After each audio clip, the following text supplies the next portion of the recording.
Hello guys, कैसे हो? उम्मीद करता हूँ कि सब मज़े में होगे। दोस्तों, आज लेके आए हैं आपके लिए बहुत ही ज़्यादा अच्छी बेहतरीन वीडियो, जो कि बहुत से लोग ऐसे हैं जो विदेश में आकर परेशान होते हैं और उनको जो ऑटोमेटिक कार मिलती है उसके बारे में कोई नॉलेज नहीं होती है कि कैसे क्या उसमें ऑप्शन रहते हैं, किस तरह से हमको गाड़ी ड्राइव करना चाहिए और कैसे हमको परेशानियों का सामना करना चाहिए। क्योंकि यहाँ पर आने के बाद कुवैती हो या फिर सऊदी लोग हों, कोई भी हो, जो हमको डायरेक्ट आके चाबी दे देते हैं और उसका हमें पता नहीं रहता है क्या उसके फंक्शन है और कैसे उसको ड्राइव करना है। क्योंकि जब फ्रेश बंदा होता है तो वो उसमें काफ़ी नर्वस रहता है उस टाइम और उसको पता नहीं रहता है किस तरह से ड्यूटी करना है, किस तरह से हमको ड्राइव करना है। जो रेगुलर यानी कि गल्फ़ रिटर्न बंदे हैं, जो पहले आके जा चुके हैं या उनको एक्सपीरियंस है गल्फ़, तो उनको मालूम रहता है किस तरह से हमको गाड़ी चलाना रहता है। तो दोस्तों, मैं बता दूं, बहुत से पहले हम इस गाड़ी को बात करते हैं, इस चाबी को लेकर कि कैसे हमको गाड़ी को स्टार्ट करना है। दोस्तों, मैं बता दूं, अभी जो ऑटोमेटिक कार आ रही हैं,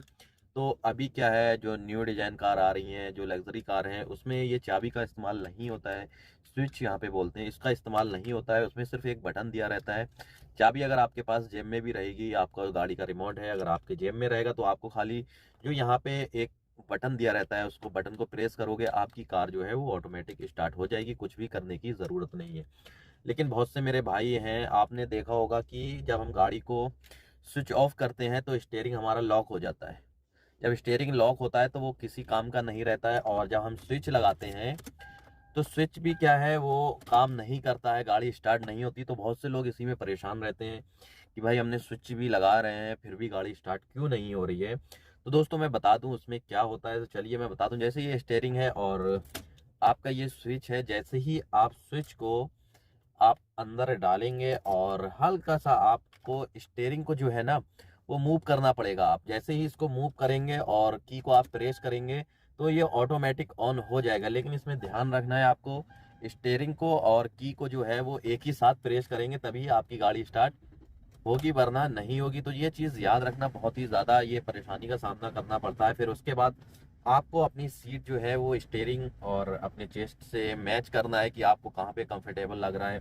आप अपनी स्टीयरिंग को यहाँ पे एक दिया होगा एक स्विच टाइप का, उसको आप ऑन करके स्टीयरिंग को ऊपर नीचे करके आप सेट भी कर सकते हैं कि आपकी बॉडी लेवल क्या है, आपका स्टीयरिंग कहाँ पे आपको कंफर्टेबल लग रहा है, कहाँ पे आप सेट कर सकते हैं। उसके बाद क्या करना है, जब आप फ्रेश हैं, नहीं मालूम है आपको, सबसे पहले फिर अपने जो साइड मिरर है, साइड मिरर को आपको देखना है कि कहाँ पे हमें कंफर्टेबल फील होता है, किस तरह से हम पूरे रोड का व्यू देख सकते हैं।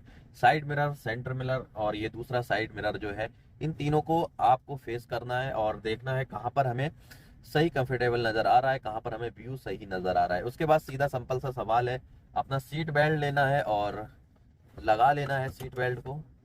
बहुत आसान तरीका है सीट बेल्ट का लगाने का, वो आप सभी जानते हैं। अगर आप फ्रेश हैं तो फ्रेश को ज़्यादा इसमें नहीं मालूम रहता। तो आपको क्या करना है, सीट बेल्ट लगाने के बाद आप पूरा फिर उसके बाद अपनी सीट को एडजस्ट करना है कि हमें कहाँ पर कंफर्टेबल लग रहा है। लेकिन मैं तो यही कहूँगा जहाँ पर आपके ये थोड़ा सा हैंड एल्बो बन के रहेगा। जैसे कि मैं अभी, मेरी आदत हो गई तो मैं स्ट्रेट होके पूरा गाड़ी चलाता हूँ, मुझे एल्बो अभी पसंद नहीं आता है। तो आप जब नए बंदा रहता है तो उसको काफ़ी जो है वो एल्बो बना के चलाना पड़ता है गाड़ी को। और एकदम इतना भी एल्बो ना बना लें कि आप ऐसे गाड़ी में झुके रहें और आपको गाड़ी चलाने में मज़ा ना आए। तो इतना बनाए कि हल्का सा आपके हाथ में बैंड रहेगा तो आप स्टीयरिंग को आराम से इजीली मूव कर सकते हो, उसमें कोई भी दिक्कत परेशानी नहीं होगी। क्योंकि जितने आप पुराने हो जाओगे तो फिर आपको दोनों हैंड्स की ज़रूरत नहीं पड़ेगी, सिर्फ एक ही हैंड से आप मूव करते रहोगे, कोई भी आपको परेशानी नहीं आएगी। लेकिन जब नए बंदे रहते हैं वो दोनों हाथ से चलते हैं और यूं करके जब स्टीयरिंग करते हैं तो ये जो कैंची टाइप की बन जाती है हमारे हाथ में, ये नहीं बनाना है दोस्तों। अगर आप दोनों हैंड भी यूज कर रहे हैं तो इस हैंड को यहाँ तक लेके आए, इसको ऐसे लेकर आके ऐसे कर सकते हैं आराम से। दोनों हाथों को हम साइड यूज कर सकते हैं, ऐसे करके यूज नहीं करना है। ये आपको फिर अनकंफर्टेबल कर देगा और आपको बहुत ज़्यादा चांस रहेंगे कि इससे एक्सीडेंट होने का खतरा रहेगा। तो आपको क्या करना है, कहीं भी यू टर्न करना है तो आप यहाँ पे पकड़ के बैठे हैं तो हल्का सा ऐसे मूव करके दूसरा हैंड ऐसे कर सकते हैं, आराम से इजिली आप राउंड कर सकते हैं, कोई भी दिक्कत नहीं। जब आप परफेक्ट हो जाएंगे तो आप इजिली एक हैंड को यूज